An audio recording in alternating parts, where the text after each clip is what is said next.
Welcome to Getting Started with the Literature, Arts, and Humanities Objective Assessment. This video will give you a brief tour of the resources available for this course, as well as a quick introduction to what you'll be studying. Literature, Arts, and Humanities is a broad survey of the history of arts and philosophy through primarily Western history, although we do discuss aspects of non-Western arts and thought as well. Since this is a survey class, you won't be going in depth with any one topic. However, there is a lot of information that we cover, and that can seem daunting at first. But don't worry, we don't expect you to become an expert, and this video, as well as the resources we'll provide, will help you navigate the material efficiently and succeed in the course.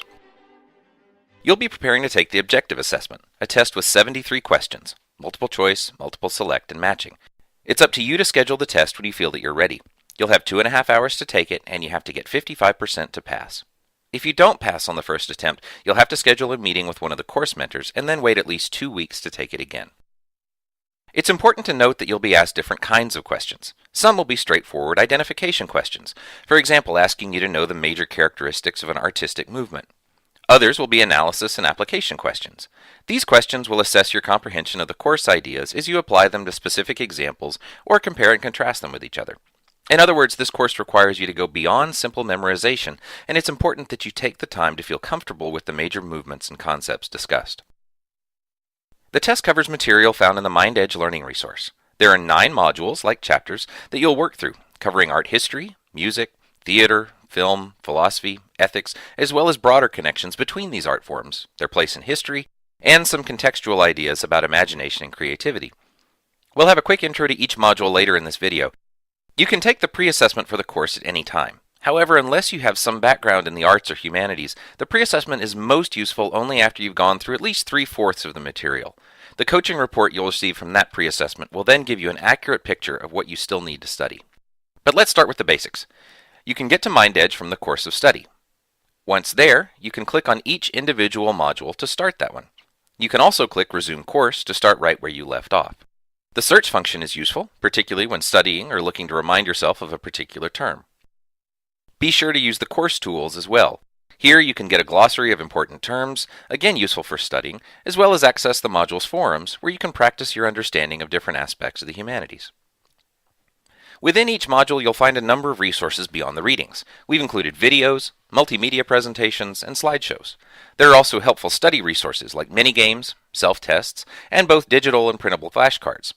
Some people skip over these, hoping to keep covering new material, but the more time you spend reinforcing what you've learned while you're learning it, the less time you'll have to cram for the test later.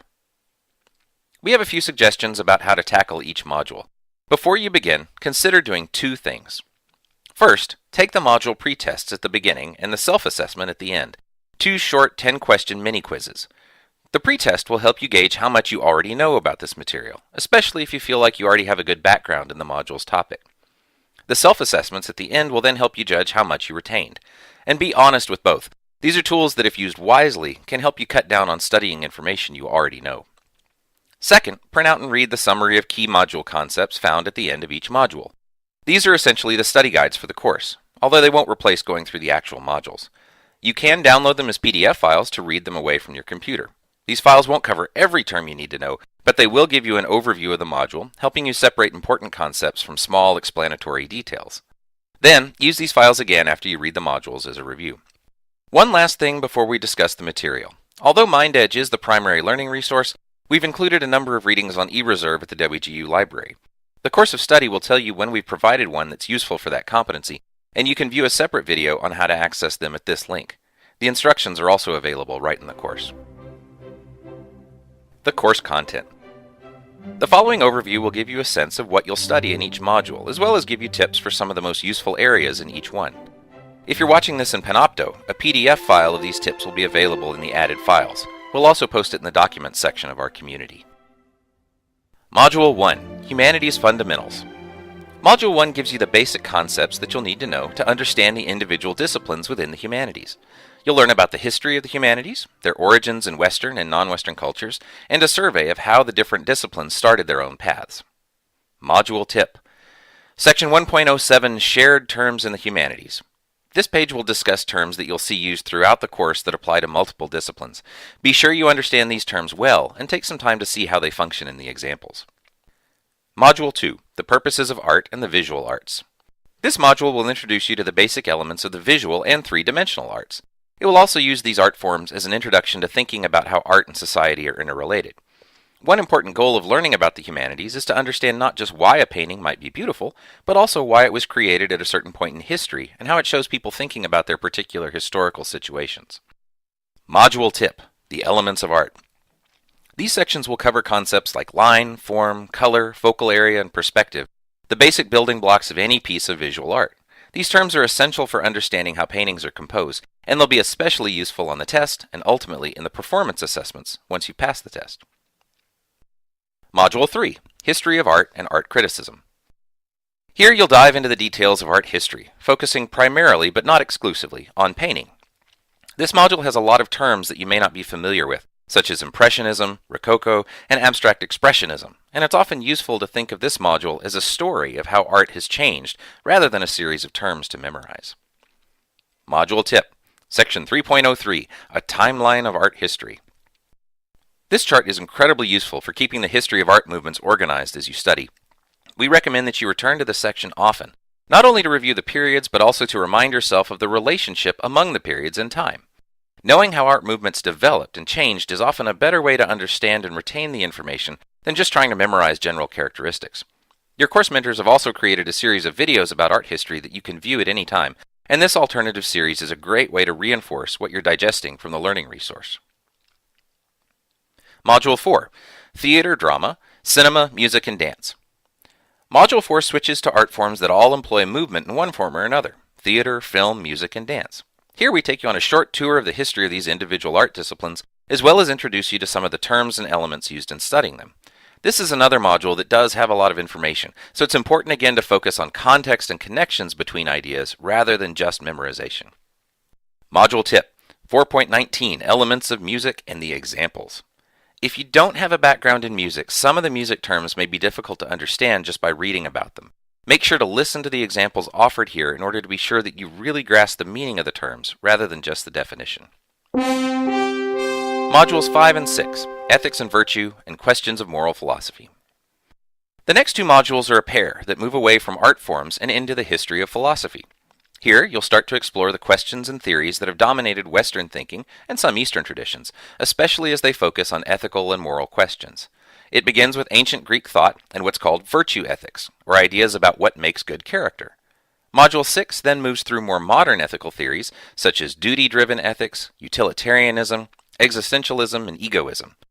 You may find a number of this module's terms unfamiliar, what we sometimes call the collection of isms, but remember that it's important to understand the perspective that each theory has on what's good and how to act in an ethical manner. Module Tip: Module 6.03, Moral Philosophy Timeline. Like the art history timeline, this page is a useful reference for all the theories you'll be learning about in Modules 5 and 6. It provides the basic characteristics of each theory, but it also helps you see them in context with each other. Knowing which theory followed which can help you remember how they're related to one another, which also helps you remember what each says. Module 7, Imagination, Values, and Emotion. The last three modules show you how to synthesize what's come before. Module 7 in particular will explore the relationships and influences between an artist, their emotions, and their audience, as well as an artist's social and cultural environment. Module Tip: Section 7.18, Changing Artistic Interpretations. This is a slideshow that shows how different artworks have met with different reactions from different audiences throughout history. You won't be asked to memorize these changes, but understanding the reasons behind them will help you with many of the analysis and application questions on the assessment. Module 8, Connections Across Disciplines. In this module, you'll look at the ways that different disciplines within the humanities have influenced each other. If the previous section was about what influences individual artists, this section is about what influences entire artistic movements and periods. You'll look at the ways that painting, literature, philosophy, and religion affect one another and ultimately can't be separated. Module Tip: 8.08, Exercise Movements in the Humanities. This short mini-quiz is an excellent gauge of how well you're synthesizing the information in these later modules, so please take some time to do it. Module 9, Humanities and Culture. This module answers a question many people have when starting this class. So what? Why does studying art matter? Why does studying philosophy matter? Is it useful, and does it have any consequence at all? We hope that you'll come to answer those questions affirmatively, but at the least this module will show you how many others throughout history have found the study of the humanities to be essential to their personal, professional, and even political lives. Module Tip 9.08 Functions of Art and Culture. This section has a helpful breakdown of how artworks have played a central role in a number of cultural and societal movements. It's a good breakdown of various ways that art is more than just a personal experience. This is a useful glimpse of the varied ways that art and the humanities in general have intervened in larger social changes. Now that's a lot of material, but you aren't on your own.